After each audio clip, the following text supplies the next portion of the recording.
നമുക്കൊരു സ്വപ്നം കണ്ടാലോ? ലോകത്തെ ഏതൊരു മനുഷ്യനും കാണാൻ ആഗ്രഹിക്കുന്ന ഒരു കൊച്ചു കുടുംബത്തെക്കുറിച്ചുള്ള സ്വപ്നം. കണ്ണടച്ച് ഞാൻ പറയുന്നത് കേട്ട് കഴിഞ്ഞാൽ നിങ്ങൾക്കും ആ ലോകം കാണാൻ പറ്റും. ഒരു കൊച്ചു വീട്, 2 കുഞ്ഞു മക്കൾ, അവരുടെ ചിരിയും ബഹളമൊക്കെ കൊണ്ട് ആ വീട് അങ്ങനെ നിറഞ്ഞു നിൽക്കുകയാണ്. അവരുടെ അച്ഛനമ്മമാരും സന്തോഷമായിട്ട് അതേ വീട്ടിൽ. 2 ആൾക്കും പറയത്തക്ക വലിയ ശമ്പളമോ സമ്പാദ്യമോ ഒന്നും ഇല്ലെങ്കിലും അവർ 2 പേരും ജോലിക്ക് പോയി കിട്ടുന്ന വരുമാനം കൊണ്ട് കുഞ്ഞുങ്ങളുടെ വിദ്യാഭ്യാസവും ഭാവിയിലൊരു വീടെന്ന സ്വപ്നവും EMI-കളില്ലാത്ത ഭാവിയും അങ്ങനെ കുറച്ച് സ്വപ്നങ്ങളൊക്കെ ആയിട്ട് അവർ മുന്നോട്ട് പോവാണ്. അങ്ങനെ ഇരിക്കെ ഒരു ദിവസം പെട്ടെന്ന് ഒരു വാക്ക് പോലും പറയാൻ കിട്ടാതെ ഏറ്റവും ദൗർഭാഗ്യകരമായി ആ ഗൃഹനാഥൻ ഈ ലോകത്തോട് വിട പറഞ്ഞു. തന്നെയും മക്കളെയും ഇത്രയധികം സ്നേഹിച്ച ഭർത്താവിനോടുള്ള സ്നേഹം മാത്രമല്ല ആ ഭാര്യയെ തളർത്തുക. അവരൊന്നിച്ച് സ്വപ്നം കണ്ട കാര്യങ്ങൾ, ഒന്നിച്ച് ബാലൻസ് ചെയ്തുകൊണ്ട് പോയ ആ കുടുംബത്തിൻ്റെ സാമ്പത്തികാവസ്ഥ, മക്കളുടെ വിദ്യാഭ്യാസ ചെലവ്, വീടിൻ്റെ ലോൺ, വണ്ടികൾക്കൊക്കെ എടുത്തിട്ടുള്ള EMI-കൾ, അങ്ങനെ തുടങ്ങി മുന്നോട്ടുള്ള ജീവിതത്തിൻ്റെ സാമ്പത്തിക അടിത്തറ പോലും ഇളകി പോകുന്ന ഒരവസ്ഥയിൽ ഇനി എന്ത് എന്ന് ആലോചിച്ച് നിൽക്കുന്ന ആ പങ്കാളിയെ നിങ്ങൾക്ക് സങ്കല്പിക്കാനാവുന്നുണ്ടോ? ആ സ്ഥാനത്തോ അവരെ സ്നേഹിച്ച ആ ഭർത്താവിൻ്റെ സ്ഥാനത്തോ നിങ്ങൾക്ക് നിങ്ങളെ തന്നെ സങ്കല്പിക്കാൻ പറ്റുന്നില്ലെങ്കിൽ എത്രയും പെട്ടെന്ന് നിങ്ങൾ ചെയ്യേണ്ട ഒരു കാര്യം ഓർമ്മിപ്പിക്കാൻ വേണ്ടിയിട്ടാണ് ഈ വീഡിയോ. സ്കിപ്പ് ചെയ്യാതെ മുഴുവൻ കാണുക. നിങ്ങൾ നിങ്ങളുടെ വീടിൻ്റെ ഗൃഹനാഥൻ അല്ലെങ്കിൽ ഗൃഹനാഥ ആണെങ്കിൽ നിങ്ങളുടെ മരണശേഷം നിങ്ങളുടെ കുടുംബം എങ്ങനെ ജീവിക്കുമെന്ന് വെറുതെയെങ്കിലും ഒന്ന് ചിന്തിച്ചിട്ടുണ്ടോ? പലരും ചിന്തിക്കാൻ ആഗ്രഹിക്കാത്ത കാര്യമായിരിക്കും. പക്ഷേ നമ്മളൊന്നും ചിരഞ്ജീവികളല്ലല്ലോ. അതുകൊണ്ട് തന്നെ മരണം എപ്പോൾ വേണമെങ്കിലും സംഭവിക്കാം. പക്ഷേ നമ്മൾ സ്നേഹിക്കുന്ന ആളുകൾ നമ്മുടെ മരണശേഷം സാമ്പത്തികമായി ബുദ്ധിമുട്ടരുത്. കാരണം നമ്മളുള്ളപ്പോൾ നമ്മുടെ വരുമാനം കൊണ്ട് നമ്മളാൽ സാധിക്കുന്ന കാര്യങ്ങൾ നമ്മൾ ചെയ്തു കൊടുക്കും. പക്ഷേ ആ വരുമാനം നിലച്ചാൽ പിന്നെ ഇനി വരുന്ന 10-15 വർഷത്തേക്ക് അവർ ചിലപ്പോൾ സാമ്പത്തികമായിട്ട് കഷ്ടപ്പെടും. ഇതൊന്നും ഇല്ലാതിരിക്കാൻ വേണ്ടി ഈ വീഡിയോ കാണുന്ന നിങ്ങളിൽ പലരും ലൈഫ് ഇൻഷുറൻസ് ഒക്കെ എടുത്തു വെച്ചിട്ടുണ്ടാവും. നല്ല കാര്യമാണ്.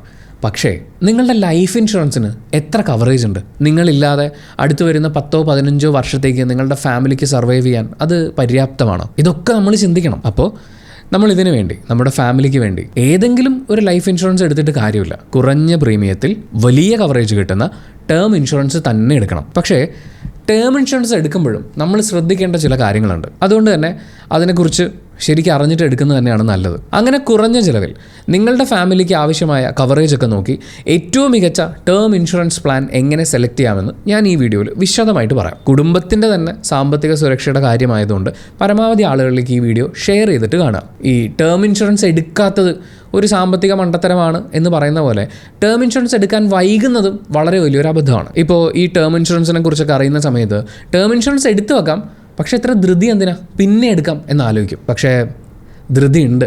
കാരണം ടേം ഇൻഷുറൻസ് എടുക്കുമ്പോൾ ആദ്യം നിശ്ചയിക്കുന്ന പ്രീമിയം എന്ന് പറയുന്നത് ഫിക്സഡ് എമൗണ്ട് ആണ്. പ്രായം കൂടുന്നതിനനുസരിച്ച് പ്രീമിയവും കൂടും. സംശയം ഉണ്ടെങ്കിൽ ഈ വീഡിയോയുടെ ഡിസ്ക്രിപ്ഷനിലും അതുപോലെ കമൻറ്റ് ബോക്സിൽ പിൻ ചെയ്ത് വെച്ചിരിക്കുന്നതായിട്ടുള്ള ഒരു ലിങ്ക് ഉണ്ട്. ആ ലിങ്കിൽ പോയിട്ട് നിങ്ങളുടെ ഡീറ്റെയിൽസ് കൊടുക്കുക. ആദ്യം ഒരു 35 വയസ്സ് കൊടുക്കുമ്പോൾ എത്ര പ്രീമിയം വരുന്നുണ്ടെന്ന് നോക്കുക.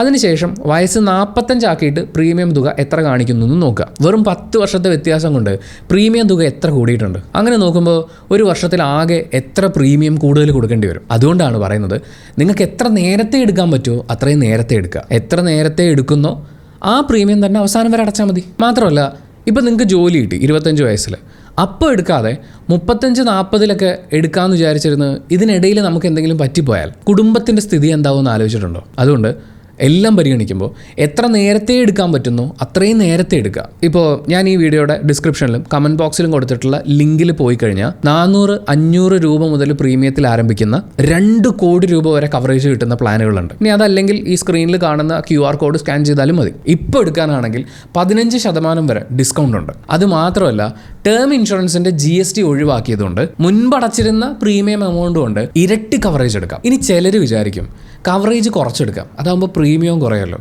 ഇപ്പോൾ ഉദാഹരണത്തിന് ഒരാൾക്ക് 50,000 രൂപ സാലറി ഉണ്ടെന്ന് വിചാരിക്കുക. അതായത് വർഷം 6 ലക്ഷം രൂപ കൈ കിട്ടും.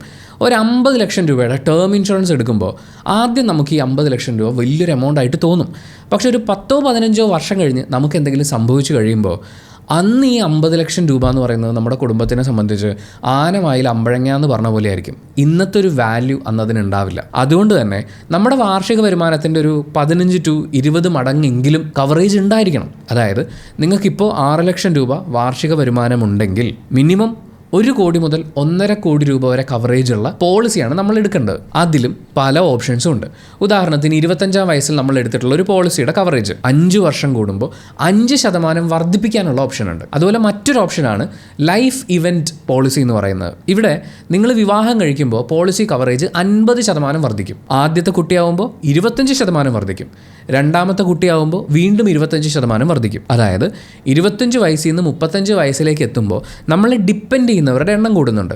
ആ എണ്ണത്തിനനുസരിച്ച് കവറേജും കൂടും. അങ്ങനെയുള്ള പോളിസികളൊക്കെ നോക്കി ഇന്ത്യയിലെ ടോപ്പ് കമ്പനികളിൽ നിന്ന് നിങ്ങൾക്ക് ഏതാണ് ബെസ്റ്റ് എന്ന് തിരഞ്ഞെടുക്കാനുള്ള ലിങ്കാണ് ഞാൻ ഡിസ്ക്രിപ്ഷനിലും കമൻറ്റ് ബോക്സിലും കൊടുത്തിട്ടുള്ളത്. നമുക്ക് മരണം സംഭവിച്ചാൽ മാത്രമല്ല, ക്യാൻസർ പോലെയുള്ള ഗുരുതരമായിട്ടുള്ള രോഗമോ അല്ലെങ്കിൽ ഒരു ആക്സിഡൻറ്റിൽ നമുക്ക് ജീവൻ തിരിച്ചു കിട്ടി, പക്ഷേ പെർമനൻറ്റ് ഡിസബിലിറ്റി സംഭവിച്ചു എന്ന് വിചാരിക്കുക. അങ്ങനെ വന്നാലും നമുക്ക് പിന്നെ ജോലിയിൽ തുടർന്നു പോകാൻ പറ്റില്ലല്ലോ. പക്ഷേ അങ്ങനെയുള്ള സന്ദർഭത്തിലും നമ്മുടെ കുടുംബം സേഫായിട്ടിരിക്കണ്ടേ? അതിനുവേണ്ടി ടേം ഇൻഷുറൻസിൻ്റെ ബേസ് പ്ലാനിനോടൊപ്പം എക്സ്ട്രാ റൈഡേഴ്സ് ആഡ് ചെയ്യാൻ പറ്റും. ഇപ്പോൾ നമ്മൾ 1 കോടി രൂപയുടെ ബേസ് പോളിസി എടുത്തു. അതിൻ്റെ കൂടെ 50 ലക്ഷത്തിൻ്റെ ക്രിട്ടിക്കൽ ഇൽനെസ് റൈഡർ എടുത്തു കഴിഞ്ഞാൽ ക്യാൻസർ പോലെയുള്ള 59ഓളം ഗുരുതരമായിട്ടുള്ള രോഗങ്ങൾ വരികയാണെങ്കിൽ ആ 50 ലക്ഷത്തിൻ്റെ കവറേജ് കൂടി നമുക്ക് കിട്ടും. ഇനി മറ്റൊന്നാണ് ആക്സിഡൻ്റൽ ഡെത്ത് ബെനിഫിറ്റ് റൈഡർ. നിങ്ങൾ 50 ലക്ഷത്തിൻ്റെ ആക്സിഡൻ്റൽ ഡെത്ത് ബെനിഫിറ്റ് റൈഡർ എടുക്കുകയാണെന്നുണ്ടെങ്കിൽ നിങ്ങൾ ആക്സിഡൻറ്റിൽ മരണപ്പെടുമ്പോൾ ബേസ് വാല്യൂ ആയ 1 കോടി രൂപയോടൊപ്പം ഈ റൈഡർ കവറേജ് കൂടി 50 ലക്ഷത്തിൻ്റെ റൈഡർ കവറേജ് കൂടി കിട്ടും. കഴിഞ്ഞിട്ടില്ല. ഇനി അടുത്തതാണ് ടെർമിനൽ ഇൽനെസ് റൈഡർ. ഇപ്പം അൺഫോർച്ചുനേറ്റ്ലി നമുക്കൊരു ഗുരുതരമായ രോഗം വന്നു, 6 മാസമോ 1 വർഷമോ ഒക്കെ കഴിയുന്നതിനുള്ളിൽ തന്നെ നമ്മൾ മരിക്കും എന്ന് ഡോക്ടർമാർ വിധി എഴുതുകയാണ്. അത് മെഡിക്കലി കൺഫേം ആയാൽ നമുക്കുള്ള കവറേജ് നമ്മൾ മരിക്കുന്നതിന് മുമ്പ് തന്നെ കിട്ടും. അപ്പോൾ ഈ റൈഡേഴ്സും കൂടി നോക്കി പരിഗണിച്ചതിന് ശേഷം നിങ്ങൾക്ക് ആവശ്യമായ പോളിസി എടുക്കാനുള്ള ലിങ്കാണ് ഡിസ്ക്രിപ്ഷനിലും കമൻറ്റ് ബോക്സിലുള്ളത്.